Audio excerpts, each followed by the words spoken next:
بسم اللہ الرحمن الرحیم۔ حضرت خالد بن ولید رضی اللہ تعالی عنہ کی تلوار کا وزن 35 کلو تھا۔ یہ وہ زمانہ تھا جب لوہا استعمال ہوتا تھا، بٹیاں کم حرارت کی ہوتی تھیں، لوہار کئی دن کی محنت سے تلوار بناتے۔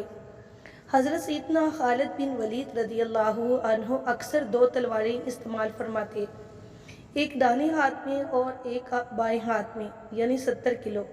آج کل کے لوگوں میں سے شاید 99% وہ لوگ جو تلوار اٹھا نہ سکیں، مارنا تو درکنار۔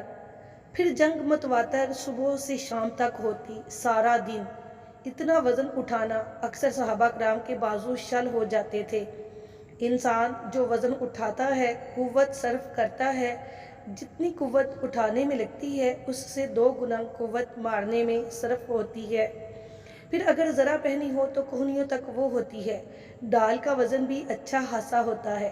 آج کل ایک پوری طرح تیار فوجی 25 کلو وزن اٹھاتا ہے، جس میں بندوق کا وزن صرف 3.5 کلو ہے، پانی 2 لیٹر، باقی بارود اور تھوڑی سی خوراک۔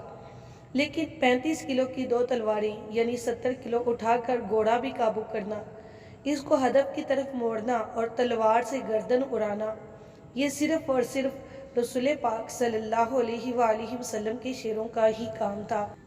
کیا آج آپ نے درود پاک پڑھا ہے؟ صلو علی الحبیب صلی اللہ تعالی علی محمد صلی اللہ علیہ وسلم۔ رات سوتے وقت والدین کی قدم بوسی کی ترغیب فرمائیے۔